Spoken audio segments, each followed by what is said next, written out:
Hello everybody, this is Mrs. Lindsay. We are going to do day 2 of evaluating limits. This is the notes that we did the previous day, so if you can get those out if you don't have them. Please remember, before we start in with our few examples here that we're going to do from the note packet, direct substitution is always what you want to do first, okay? If you get the indeterminate form, then you want to go to your algebra toolbox and think about things like factoring. Clearing the fractions, whether that's finding the common denominator or multiplying by what we call, again, that baby LCD. Again, two different methods there, or using the conjugate. And you saw from some of the problems that we did that we had to use a couple different methods of doing that. All right, so I am going to start with problem 7, and we're going to do 7 and 8 here. Just going through a few various examples. So again, if we plug in 3 here, what happens?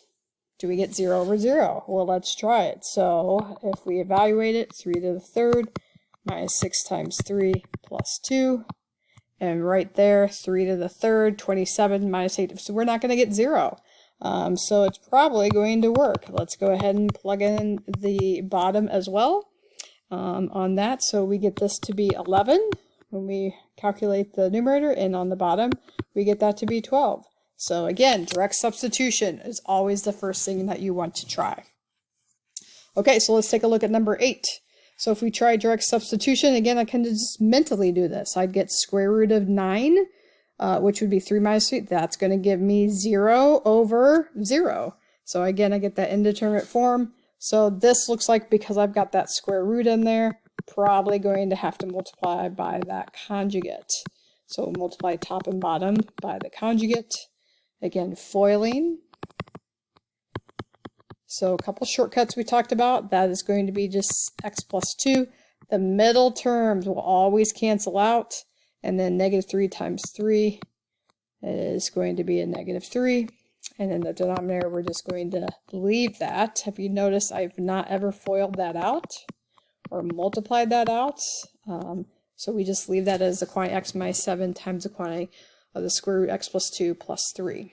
And this is going to reduce to x minus 7. So those will cancel. And then we get the limit as x approaches 7 of 1 over the square root of x plus 2 plus 3. And then we're going to plug that in. So we'll get that to be 1 over 6.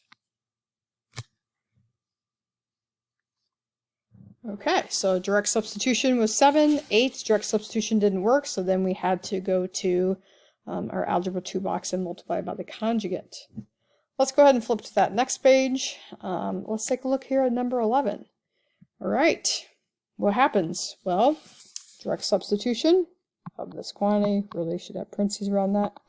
2 squared minus 2 plus 1. Yep, that works right away. So we get that to be 3. Okay. And actually, I think that's all we want to do on this page. But I am going to do a few of the other ones on this page here, starting with 18. Again, this is a piecewise function.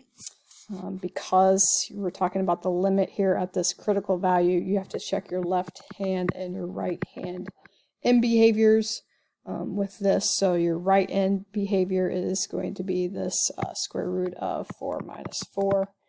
And then the other one, is going to be 8 minus 2 times 4. So this one, we get this to be 0. We get this also to be 0. Again, they match that, therefore we know the limit is going to be 0. Okay. And let's move down to number 22 here. This one, we have fractions within fractions. Again, let's think about clearing these. So I would multiply by, again, what I call the baby LCD. I'd multiply top and bottom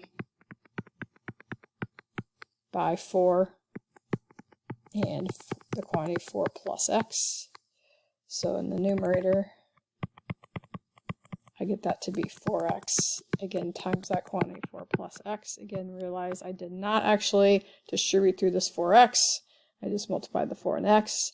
Now when I multiply here, in the first case, the 4 plus x would cancel, so I get 1 times 4. I get that to be 4. In the next case, now when I multiply here, this will stay 4 plus x, but the 4 cancels, so I get negative 1 times 4. Negative 1 times x gives me negative x. Now simplify, so the 4's cancel. I have a negative x and a x here. So I would get that to be 4 times 4 plus x, the quantity, and then negative 1 in the denominator. You can simply just move that up to the numerator there as well. So again, if you prefer to have the negative in the 4, that's fine, but you can do direct substitution at this point in time. 4 plus 4 divided by the negative 1. So what are we going to get that to be? So we get that to be 8 times 4, and then divided by negative 1, so negative 32 be your answer there. And actually, I'm realizing I skipped one. I apologize for that. Let's go back. Let's take a look at 15. Okay, so if I plug in negative 3 cubed is going to give me negative 27, so I'm going to get the 0 over 0, so I have to think about factoring here.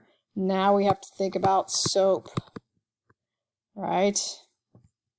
Perfect cube plus a perfect cube, so the limit as x approaches negative 3, you have a binomial, then a trinomial.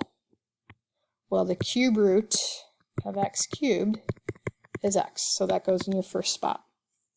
The cube root of 27 is 3, so that goes in your second spot. Whatever this term is here, I square it, and it goes in this spot, so that'd be x squared. Multiply these two together, that becomes the middle of your trinomial. Whatever this second term is, I square it, and that's the last slot in your trinomial. SOAP are your signs. Same sign as the original problem. Opposite of what I just wrote. Always positive. And then I have x plus 3 in the denominator, so those cancel. Now again, we've simplified it, so the limit as x approaches negative 3 of x squared plus 3x plus 9. And again, plug that in, direct substitution. Negative 3 squared plus 3 times negative 3. Those are going to cancel each other out. And then you get that to be 9 minus 9, so plus 9, so that should be just 9. And I apologize. I made a mistake here. Hopefully you guys caught that. I said it correctly. Opposite of what I just wrote. Let me highlight that. Opposite. And I happen to write a positive. So that changes this, and that changes our answer here too. So let me go back and fix that. So this should be negative, negative, negative. So that won't cancel out there. So it'll be 9 plus 9 plus 9. So that gives us 27. I apologize. Again, said it right, wrote the wrong thing. Okay. So again, this was just a little bit of review, a little bit of practice for evaluating limits algebraically. And this concludes day 2 of our notes.